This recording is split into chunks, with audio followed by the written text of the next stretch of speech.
Welcome back to Physics Fundamentals. In this video, I'm going to introduce you to conservation of energy. We start off immediately with another question of, well, what do we mean by energy?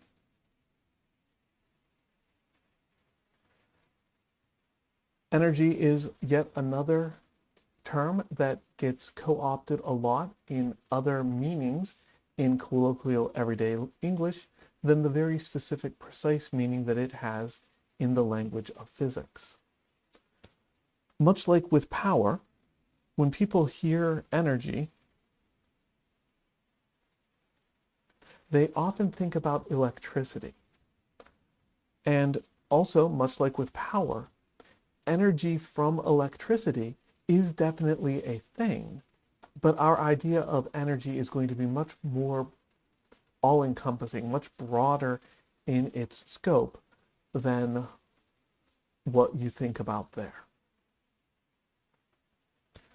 The physical definition of energy is that energy is the capacity to do work. So what does that mean? Well, in a very general sense, work is energy. When you do work, you take one form of energy and turn it into another form of energy. If you do work by pushing a dresser across the floor, then you are converting the chemical energy stored in your muscles into a force which is pushing the dresser. The dresser is now moving. The dresser now has what we're going to call kinetic energy, the energy of motion. Eventually, the dresser is going to come to a stop. It's going to come to a stop because the friction between the dresser and the carpet will slow it down. As you have, I'm sure, seen by rubbing your hands together, friction between two objects causes the objects to warm up. And so the energy of motion of the dresser, as it slows down due to the friction with the carpet, turns into energy of heat. And all of these forms of energy just transition from one to the other.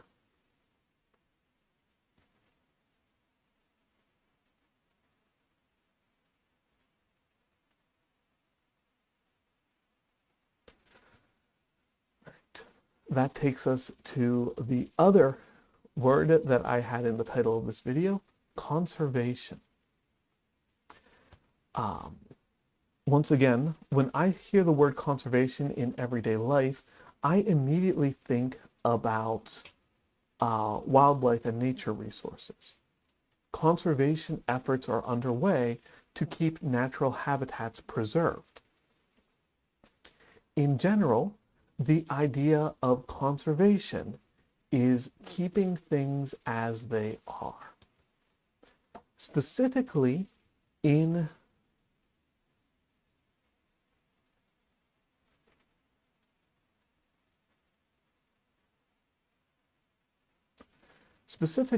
the context of conservation of energy, the total energy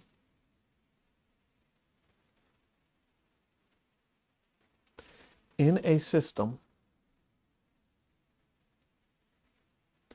is constant. The energy itself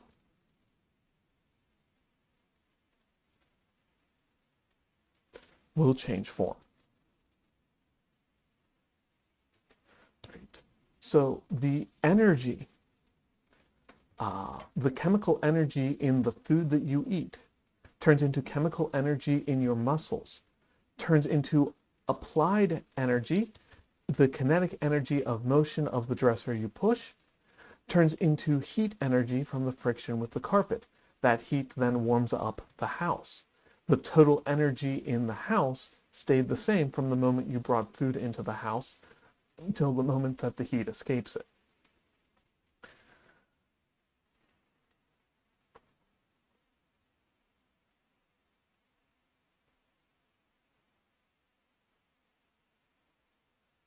In that definition of conservation of energy, I mentioned a system.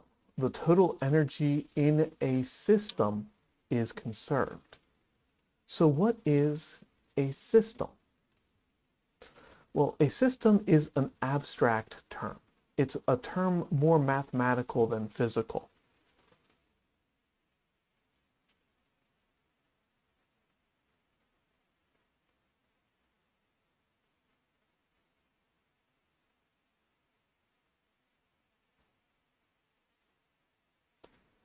A system is the collection of objects being studied. So if you are studying how the chemical energy of food gets turned into heat energy, then you're looking at the food itself. Whatever eats the food, whatever is done by whatever eats the food, and then the air in the region, which is becoming warmer from heat. All of those things make up the system. This being an introductory level course, we're going to start off with much simpler systems than that. We're going to pretty well ignore heat. We're going to ignore friction because those things tend to be very annoying. Let me get my head out of the way, and let's think about a very basic system here for a little bit.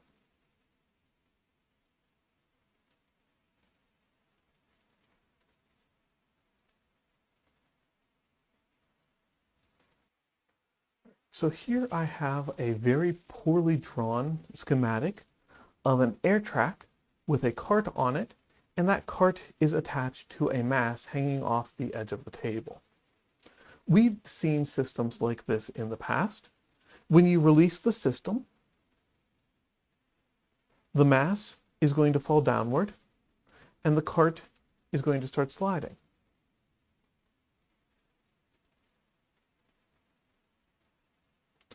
Well, at the start of the experiment, before you release things, what do you have happening? Well, there's no motion, and the mass is unstably in the air.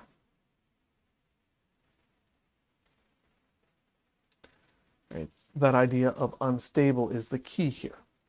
We know from our everyday experience that a mass hanging off of a string doesn't like being there. It wants to fall down, and given the opportunity, it will fall down.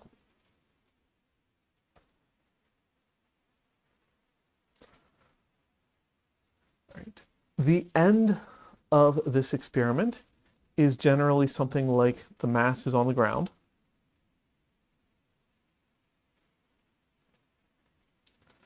and we have a moving cart.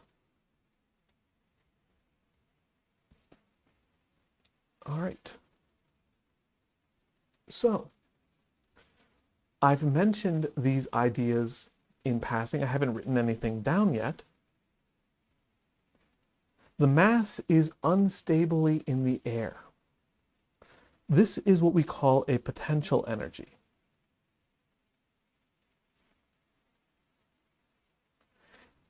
The mass doesn't like the fact that it is hanging in the air. It wants to fall down, and given the opportunity, it will fall down. Specifically, the fact that it is going to tend to do something as soon as it's given the opportunity is what we mean by potential energy. The fact that the thing it wants to do is fall down, we generally call this a gravitational potential energy because it is going to interact with gravity. Then in the end, we have something that is moving.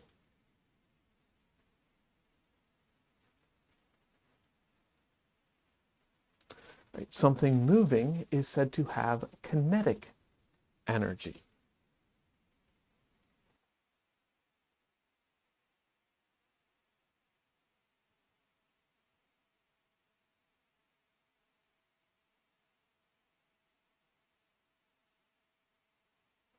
All right, so just summarizing all of the things that we've said qualitatively, energy does work.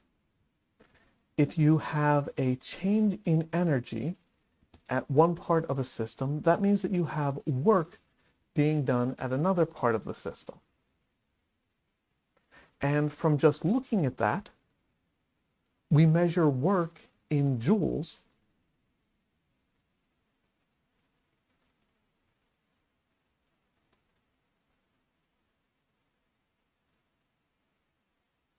So energy must be measured in joules.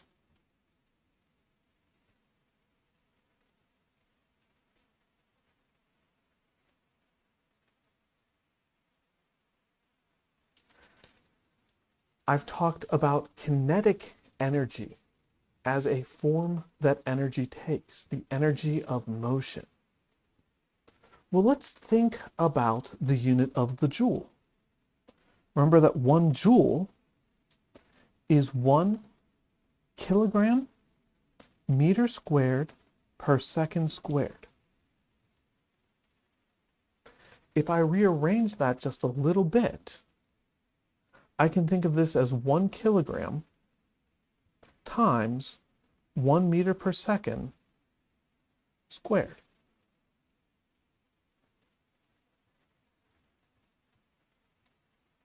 I know how to deal with these things, right? A kilogram is a unit of mass. A meter per second is a measure of speed, of velocity. And if something is in motion, then we definitely think we want to talk about velocity. And so from right there, I get this formula. Kinetic energy is equal to mass times velocity squared. It turns out the reasons for this are a little bit beyond the scope of the course, but it turns out, and we'll observe this at the very least, that the mathematics of conservation of energy work if we also introduce a factor of 1/2. Right? This idea of dimensional analysis, using the units that we are working with in order to derive other units, is a very powerful way of coming up with equations like this, but it has its drawbacks. Right? There very often, not always, but very often is a constant involved. That constant is usually 2 or 1/2, or sometimes it involves pi. Whenever you have anything that is moving in any way circular, pi is going to show up. Sometimes you don't understand that something is circular and pi still shows up. But for right now, we just have this extra factor of 1/2 that is not obvious, but we can handle it. It works, it makes sense.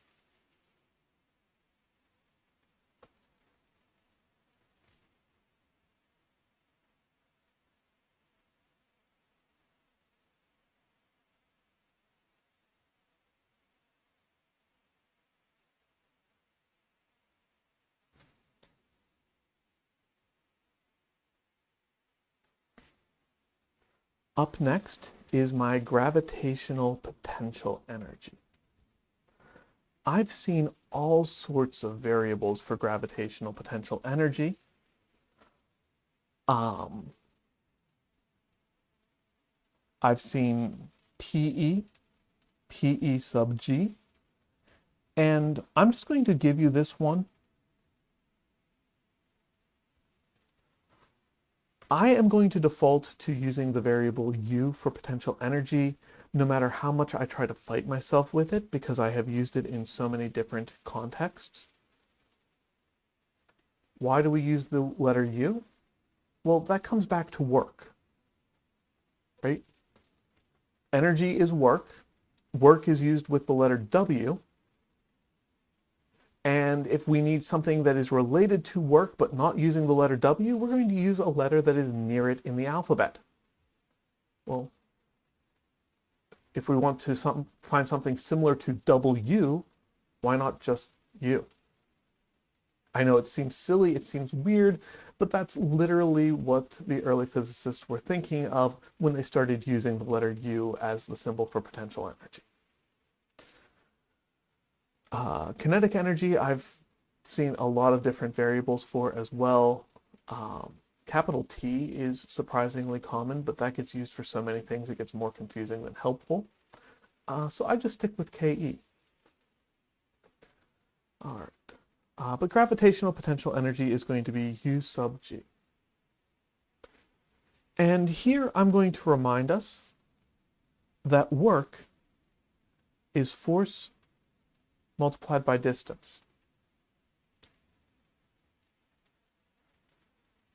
Now, if I want work to be done by gravity, that means that the force here would be the force of gravity. And the force of gravity is given by mass times the gravitational acceleration, 9.8 meters per square second. And the distance that an object falls under gravity is generally thought of as its height instead. So, force is mg, displacement is height, gravitational potential energy is given by mgh.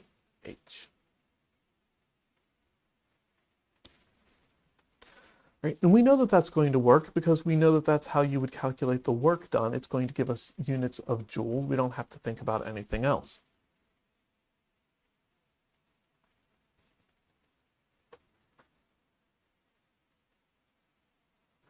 So now that we know a couple of forms that energy can take, how do we use it to our advantage? Well, because the change in energy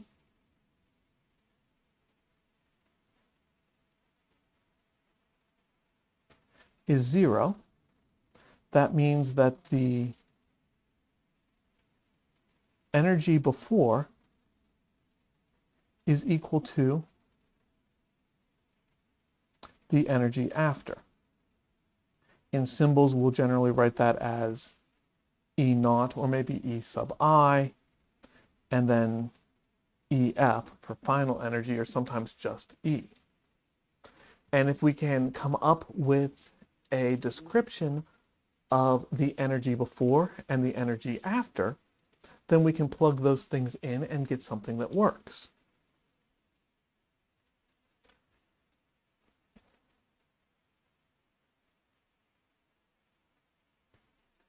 So let's imagine a skateboarder on a half pipe. As they drop into the half pipe, they start off with no kinetic energy and some amount of potential energy. Gravitational potential energy based on the height here. Let's say that this height is 5 meters. And let's say that this skateboarder with their pads and everything else has a mass of 80 grams. So we have mgh, the mass I said was 80 kilograms. Gravitational potential energy is still 9.80 meters per second squared, and the height is going to be 5 meters. Plug all of that into a calculator, and I get that the potential energy that this skater has at the start is 3,920 joules. Right? But then what about when the skater gets down here to the bottom of the half pipe? Well, at that point, their height is 0, so they have 0 gravitational potential energy. But they do have some kinetic energy, right? When the skater gets down to the bottom of the half pipe, well then they have 1/2 times m times v squared of kinetic energy. By conservation of energy, the total energy before, which is Ke naught plus Ug naught, has to equal the total energy after. Ke final plus Ug final. Initial kinetic energy was 0. Initial potential energy was 3,920 joules. Final kinetic energy was 1/2 mv squared. Final potential energy was 0.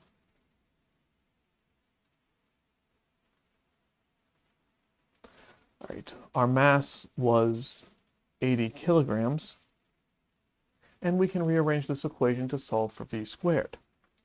Right, take 3,920, multiply by 2, divide by 80, and I get there 98.0, I guess, to get 3 significant digits. And remember that a joule is a kilogram meter square per second squared. If we divide by kilogram, that leaves behind meter squared per second squared. And then to get v by itself, we're going to need to take the square root.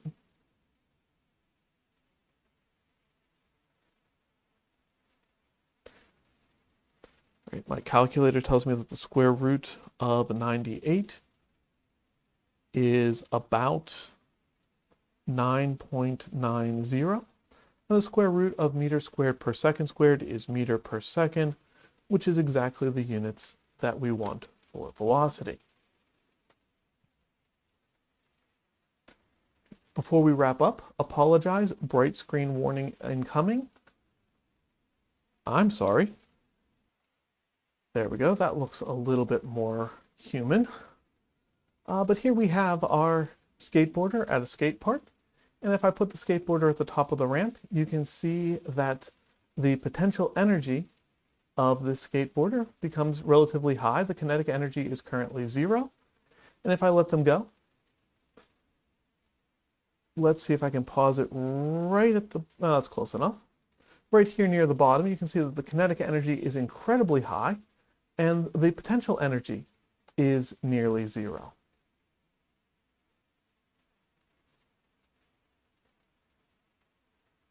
The other interesting thing that I want to point out here is that as the skateboarder goes back and forth, they are always ending up kind of at the top end of the ramp, right?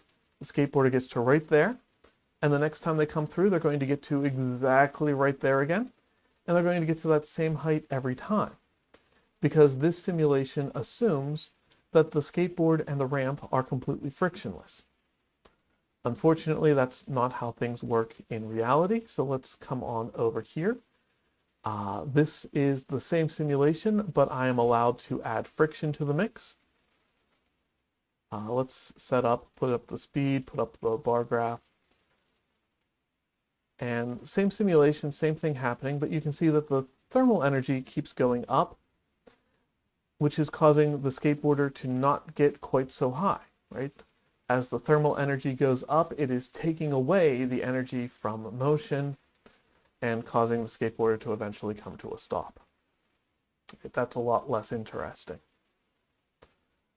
Let's come back over here to the initial one.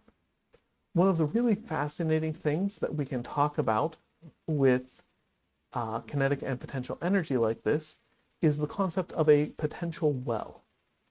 Here I have a, well, kind of half pipe, but it's got a couple of different dips in it.